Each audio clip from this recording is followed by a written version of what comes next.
여러분, 요한일서는 분명히 사랑에 대한 글입니다. 근데 어찌 보면 우리들의 사랑은 말과 혀로만 한 것은 아닌가, 행함과 진실함으로 하라고까지 말씀하십니다. 그러니까 오늘 요한일서는 사랑을 제대로 하라, 이게 요한일서의 핵심이라고 할 수 있겠어요. 지금 여기서 말씀하신 그 내용을 가졌어요. 근데 문제는 뭐냐 하면 우리가 그렇게 잘 되지 않는다는 거예요. 또 하나, 그렇다면 어떻게 해야 그렇게 할 수 있을까에 대한 하나님의 답을 여쭈어야죠. 우리의 입장이 이거잖아요. 맞아요, 하나님, 말과 혀로만 사랑하지 말고 행함과 진실함으로 사랑하라고 하셔서 제가 그러고 싶어요.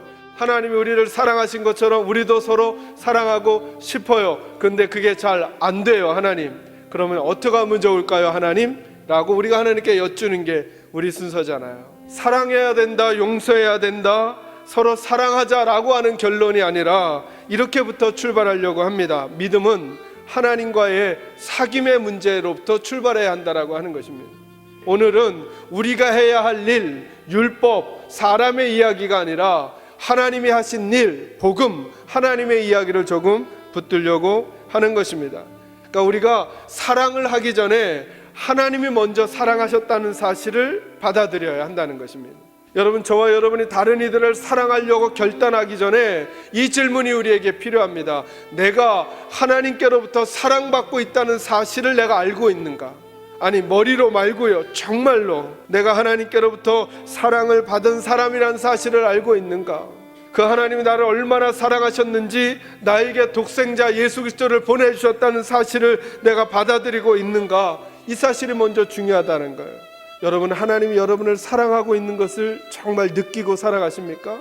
이 질문은 별로 생각해 보지 않았어요. 사실은 내가 하나님을 사랑하려고는 애를 많이 썼어요. 네, 예배도, 기도도, 봉사도, 헌신도, 헌금도 내가 하나님을 사랑하는 표현으로 많이 했지만, 일주일을 살아가면서 하나님이 나를 사랑하시는가, 하나님이 나를 얼만큼 사랑하시지, 이 부분에 대해서 생각해 보지 않았어요. 우리들이 왜 안 되는가, 왜 안 되는가, 내가 사람의 이야기, 율법을 행하려고 하는데 왜 안 되는가? 율법은 복음으로부터 출발하지 아니하면 완성할 수 없기 때문에 그렇습니다. 다시 말하면 하나님의 사랑이 내 가슴을 가득 채워버리지 아니하시면 내게서 사랑이 나갈 수 없기 때문에 그런 것입니다. 그래서 하나님의 별명이 하나님은 사랑이시라는 것입니다. 다시 말하면 그 하나님이 내게 채워져야만 내게서 사랑이 나간다는 것입니다. 하나님이 우리를 사랑하셨습니다. 여러분, 오늘 이 아침에는 그러므로 내가 사랑해야 되겠다 결단하기 전에 여러분과 제가 하나님 앞에 사랑받고 있다는 사실을 가슴 깊이 받아들이시기를 주님의 이름으로 축원합니다.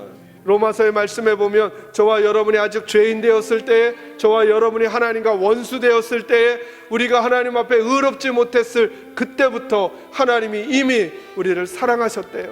그러니 지금도 하나님은 여러분을 사랑하고 계심을 믿으시기를 주님의 이름으로 축원합니다. 여러분, 저와 여러분이 하나님과 사귐을 갖기 위해서는 먼저 하나님의 사랑에 집중해야 돼요. 우리가 사랑할 것에 집중하는 게 아니라 하나님의 사랑에 집중해야 돼요. 두 번째로 기억할 것은 뭐냐 하면, 죄를 짓지 않으려는 결단보다 저와 여러분에게 죄에 대한 대언자가 계심을 기억해야 한다는 거예요. 그러니까 이제부터는 죄를 짓지 않겠다는 결단보다 더 중요하게 집중할 게 있는데 우리의 대언자에게 집중해야 한다는 거예요. 예수님은 믿음의 시작이시며 믿음의 중간이며 믿음의 마지막이에요. 그러니까 내가 죄를 짓지 않겠다고 결단하고 거기에 집중하는 것보다 더 중요한 일이 있다는 거예요. 누구를 붙드는 거예요? 예수님을 붙드는 거예요. 하나님이 하신 일을 붙들어야 해요. 하나님이 우리의 죄 문제를 위해서 누구를 주셨다고요? 예수님을 주셨다. 그러니까 예수님을 붙드는 것이 내가 죄를 짓지 말아야 되겠다 결단하는 것보다 훨씬 더 먼저 있어야 하는 일이란 말이에요. 나는 기쁨의 열매를 맺고 있는가, 나는 화평의 열매를 맺는 사람인가를 묻는 게 아니라 뭘 물으셔야 되느냐 하면, 나는 나무에 붙어있는 사람인가. 우리는 성령의 열매도 우리가 맺으려고 그래요. 성령의 열매가 이거니까 우리가 사랑의 열매를 맺으려고 그래요. 여러분, 성령의 열매니까 그건 누가 맺으셔요? 성령이 맺으셔야 하는 거예요. 그러니까 성령이 맺으시려면 우리에게 맺는데 우리가 어떻게 해야 될까요? 그 성령 하나님하고 친밀해야죠.